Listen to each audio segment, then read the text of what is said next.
MLK Day today to you. Evan and Tiki on the fan on this potentially snowy Monday.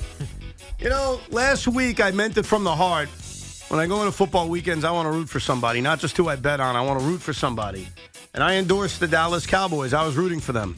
And now I know how every Republican who endorsed Ron DeSantis feels. It blew up in my face immediately. And for the Cowboy fans out there, I feel you, and I represent you today.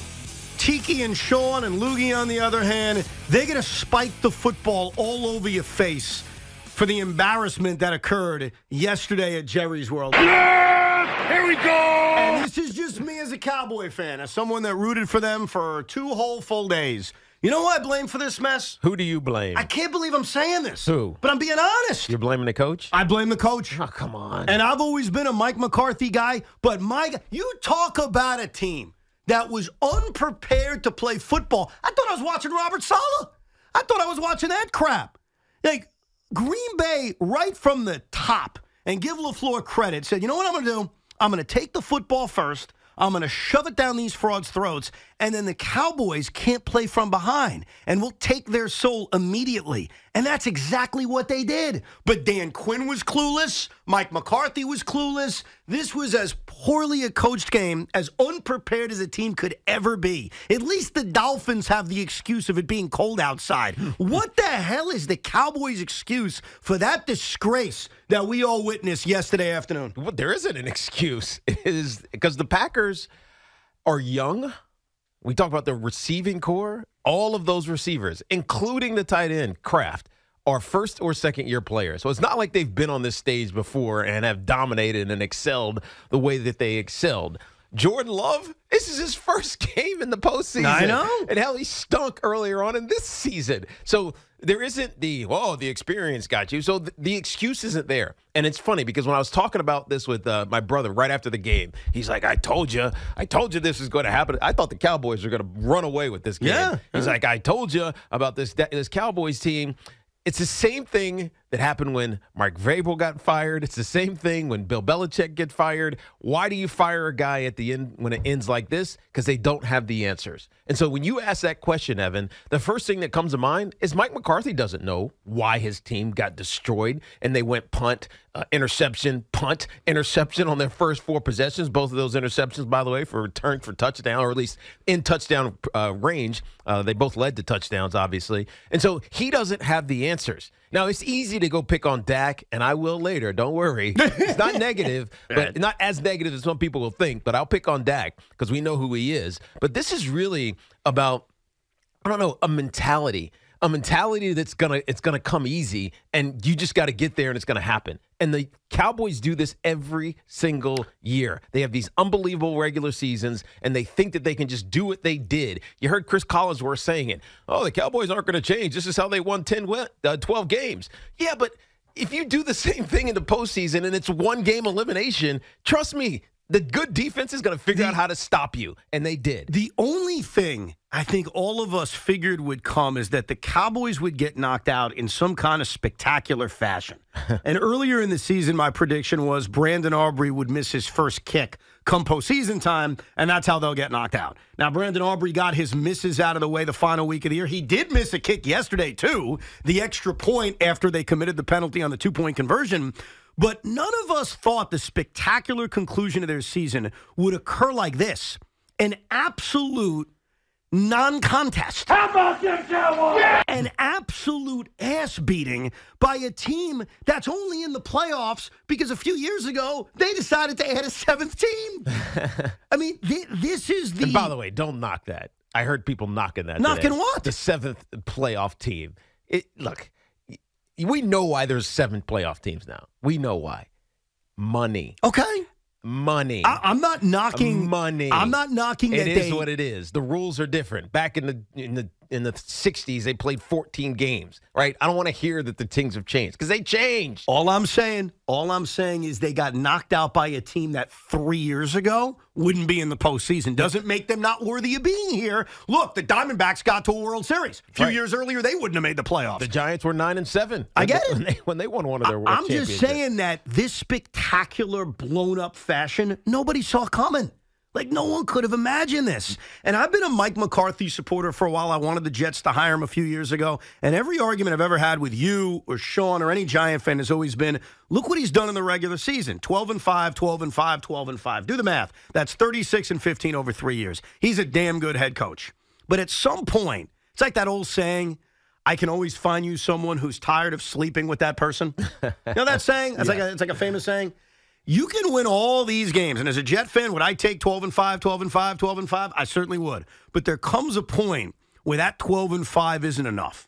It comes a point where getting blown up in the playoffs is too much to overcome the success in the regular season. And as I sat there rooting for my Dallas Cowboys, and I was singing that stupid song in my head too, the How About Them Cowboys song. And I'm rooting for them because genuinely I thought it'd be fun.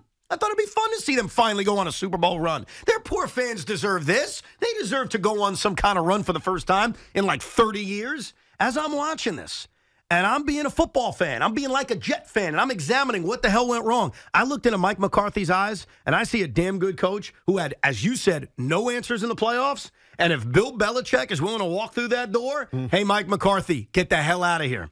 Like, get the hell out of here. That sounds like Thank you. That sounds like a disaster waiting to happen. How was that a disaster? What was yesterday? Yes, I know what you're talking about from a coaching standpoint. I'm talking about just from a reality of dealing with Bill Belichick. The greatest head coach of all time is a disaster now? No, not him. Not him being a disaster. What? The relationship between him and Jerry, or the relationship between him and the media, the national media now, that actually cares, not just when you're winning, but when you're losing.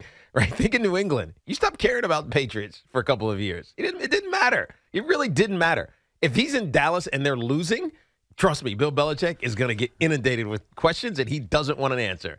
Oh, please give me Bill Belichick Right. in Dallas. I mean, please, it would be fantastic for everybody else in the NFC East. Why? Hold on. Why would you guys assume that? You assume if Bill went to Dallas, which I think is more on the table today than it was 3 days ago. Yeah. Might be less on the table tomorrow morning. But We'll say, but why would you take that as a victory? Like, I get taking yesterday as a victory. The team you hate the most got embarrassed, and you should be thrilled. And for Giant fans, the floor is yours. If you want to spike the ball on your Cowboy friends, we're a safe place. And Cowboy fans, I'm a fan like you, all right? We're a safe place as well. Yeah, we can bitch about the coach and the quarterback together. Yes! Here we go! Oh, God. But why would you think adding the greatest head coach of all time to a pretty talented team would be a good thing for you as a Cowboy hater? Oh, first of all, it'd be a great thing. And by the way, I just want to credit Mike McCarthy. He is the first coach in NFL history to win 12 games in 3 straight years and never make a conference championship. Congrats, Mike. As far as Bill goes, there's 2 reasons. Like Tiki just pointed out, there is actually way more media scrutiny than his little hub of Boston reporters who did like to pick through his scale. You guys are acting like Boston's the Midwest. No, it's not the Midwest, but people with the Patriots, we kind of laughed after a while with Belichick doing that. Nobody's going to be laughing when Belichick's the hard ass he is in Dallas with the media and not just the local Dallas media. Secondly, Bill Belichick needs his power that Robert Kraft gave him. Jerry Jones, out of desperation, might claim he's going to give Bill Belichick power. Chance. Until the first time they have to try to come to some kind of agreement, and it is going to blow up in their face. You have a desperate Jerry Jones who has admitted he's getting older now, and every year I feel like we have the pieces in place. What will be a very desperate Bill Belichick to prove he can win somewhere else because Brady did, and they're never going to agree on anything because they're 2 thick-headed guys. And by the way, why else I love it as a Cowboy hater? Who's the one great coach as a Giant fan I know we've had our glory moments against? It's Bill Belichick. The Super Bowl's, geez, Dable just beat him this year. You know how much sweeter it will be? Because that Giant train is coming where they are going to take over Dallas. We haven't done it in a while, but it's not going to be another 10 years of this. I can't tell you when it's going next year, the year after. Doing it when Bill Belichick's the coach, oh, it's going to be. Look, I think you gave one valid reason against it, which is the power question, and that's a fair question. That's the only one that matters, Ev. Okay, but It's the media only thing one was that a matters. stupid answer that you both gave. That's a stupid answer, not dude. Really. Not really. Really? No. You think Bill Belichick, who dealt with the city of Boston, and yes, the Patriots are a national story, can't deal with the Dallas media or the FS1s and the ESPNs of the world constantly talking Cowboys? Are the Patriots a national story? I think at times they've been, yes. Yeah. In the last 3 years, have they been a national story? Last 3 years, not really. Have we heard Stephen A. Smith mocking or yelling at the Patriots any time in the last 3 years? No. The answer is no. Anytime the Cowboys lose, it becomes a mockery. Yeah, but why do you assume Bill can't handle that? I'm not saying Bill can't handle that, but I'm just saying the media, the national media, isn't going to be like, oh, that's just Bill being Bill. They're not going to just accept that Bill Belichick doesn't give you an answer. And Bill's going to, and it's fine. But don't you think Bill will accept, oh, yeah, I'm being criticized? Who cares? Like the idea that Bill couldn't handle the national scrutiny of the Cowboys is crazy. Bill can handle anything. It's not even about that. Then what's it about? It's about the negativity that will surround the Cowboys. Yeah, Jerry won't be able to handle Bill being like that. Exactly. So you're missing what I'm saying. This isn't about Bill Belichick. Bill Belichick could go stand on the moon and converse with aliens and be fine. It's not even though they don't exist. But I'm talking about what it creates around Dallas. Yeah. If Bill Belichick say they're having some tough times or losing, and the media is crushing them, and he gives you, we're just moving on to next week. And then all of a sudden, the story doesn't become, that's Bill being Bill. They're just going to get on to the next game. It's going to be like, no, Bill. We're not letting you move on the next week. And then Jerry Jones is going to have to answer those questions, and Bill won't answer. And then it becomes, well, who's in charge here? Is it Bill Belichick or is it Jerry Jones? Here's what I think is different. In my humble opinion. Jerry Jones does a weekly radio I get it. Hey, Jerry, how come your coach is such an ass and won't answer any of our questions? Well, that's just Bill being Bill. And I'm just telling you, it's not going to be as easy as it was for him in New England. In my opinion, is what's different. And I say this as someone that's literally only rooted for the Cowboys one day in my life. And now I'm done, by the way. I rooted for them for one day. It exploded in my face. Now they're dead to you? I'm done with those losers. I'm just giving you an honest opinion. But after, pump the music up, Cowboys. Yeah, how about him, you pieces of crap?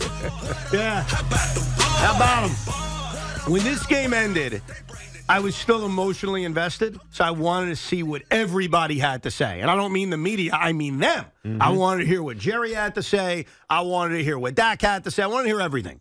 And here's what I heard from Jerry Jones that sounds different. I heard an older man beaten down so badly that he was willing to do anything. And there comes a moment in a life in which you just say, you know what? I will do whatever it takes. Okay. Jerry Jones said after this game, and I never would have answered this if I was a diehard Cowboy fan this way. Maybe Cowboy fans disagree with me. I never would have said this game is my most painful. I'd say it's my most embarrassing. I'd say it's the most pathetic. But I would find other games, specifically the Giants sticking it to you in the that's my quarterback game, as more painful. And yet this old man looked into a camera and said, this is the most painful game I've had. That's a guy who's willing to do anything. Yeah. And after that kind of embarrassment, top to bottom, I mean, what kind of organization's going to hire Dan Quinn after this crap? Dan Quinn couldn't coach his way out of a paper bag yesterday. He made Jordan Love look like a combo of Aaron Rodgers and Brett Favre. But that sounded like a Jerry Jones who is looking into the camera directly at Bill Belichick and saying, dude, come save me. Just save me. I will shut up. I won't say a word. Save me from this mess. That's what it sounded like. And sometimes there's certain losses or there's certain moments in life that cause you to do everything different. Jerry Jones sounded like a guy last night after that embarrassment at the crib. Yeah. You have that happen at the crib? That sounds like a guy who would do anything to turn this around. I would posit that solution, that quick solution, that shortcut that gets me right where I need to be is not the smart solution. Now, look, they don't need to rebuild. This isn't a rebuild type situation. They have so much talent offensively. They got a lot of talent defensively. They special teams wise, they're actually really good as well. Like, it's all there. So to me, this isn't a, just go stick someone new in there. But there are some lessons from teams like the Rams, who were supposed to be rebuilding this year, by the way. Instead, they win 10 games and get into the postseason and almost, get to the divisional round in what was, I think, the game of the weekend, like the Cowboys and the Rams. Now, we haven't seen the other two yet, but still, like the Rams rebuilt quickly the right way, the smart way. And you look at the Lions, they rebuilt in a long, more protracted way. I think the formula for the Cowboys is complicated because you have the Dak Prescott issue. And, we'll talk about this later, but the Dak issue ultimately is that in big games, you can't trust him. Mm-hmm. Like there's some disconnect that happens. There's some like myopic, I'm going to become a mistake-prone quarterback all of a sudden. Here we go! Games that matter. And so if you can't trust your quarterback, you're not getting anywhere, right? Why did the Rams go trade for Matt Stafford? Because they needed a guy they could trust. Jared Goff, showed it to them yesterday, but they needed a guy they could trust. And without Matt Stafford, the Rams are nowhere this year. They're nowhere. They're not winning a Super Bowl 2 years ago. Jared Goff, he fits that profile for the Detroit Lions. You look at Jalen Hurts last year for the Philadelphia Eagles. Look at Pat Mahomes. The formula is simple. You need a quarterback that you can trust in big moments or be coached and schemed into those successes, and the Dallas Cowboys don't have either. That's their biggest problem right now. You may not be able to hear this right now. I can see it, and I'm going to describe it to you. Tiki Barber has the biggest you-know-what eating grin on his face right now. Like that look on your face as you were bashing the quarterback. I'm not even bashing bashing It was almost like a sexual experience, wasn't it? I like Dak. I do. Do you? I just know who he is. Do you? That's all I'm saying. Yeah. You don't like him as much as Nate Hackett. No, I love Nate Hackett. It's funny. Sometimes early in a game, you know you're screwed. Sometimes early in a game, you know where this is going. The combination of LaFleur saying, we're going to take the ball first, shove it down the Cowboys' throats as easily as they did with that Aaron Jones touchdown. Yeah. And then you combine it with 3rd and 8, and Dak Prescott throws a pass that's a little bit high, but CeeDee Lamb's got to come down with it, and it goes off of his hands, and the Cowboys are forced to punt. That sequence is when you knew. You just knew. Whether you're a Cowboy fan, whether you're a Giant fan, whether you're a football fan watching, that's the moment you said to yourself, holy crap. And then you look up and it's 14-0.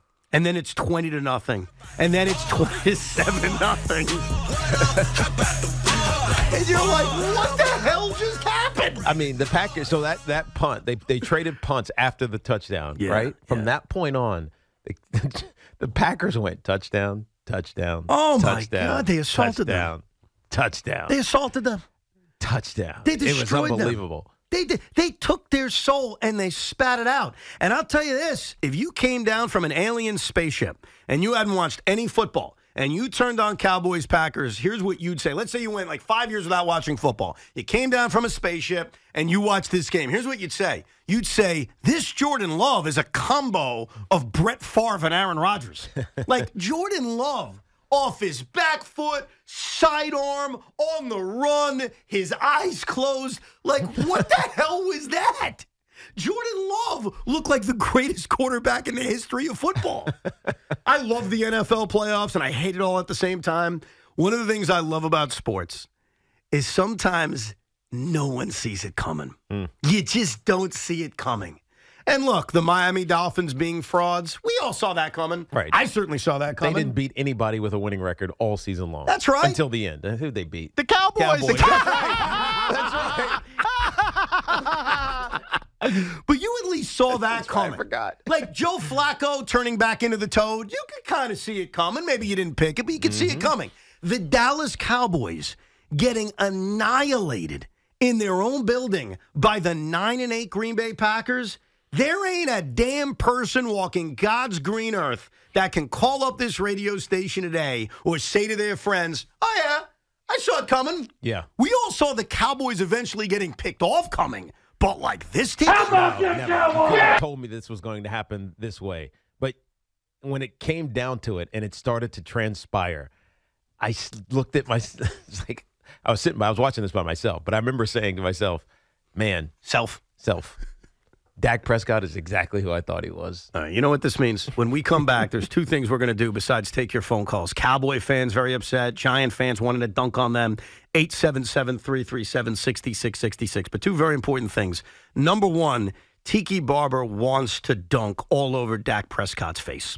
And he wants to spike the football onto the face of some Cowboy fans who have been big Dak supporters. Go kiss ass. So we will certainly rev Tiki up to do that. But here's the other thing that may have happened yesterday that maybe you're not aware of because you shut the game off and discussed, was Jordan Love mocking the Dallas Cowboys on that final kneel down? Was he taking a major shot at Dak Prescott and the Cowboys? If you haven't heard it, we will play it for you coming up.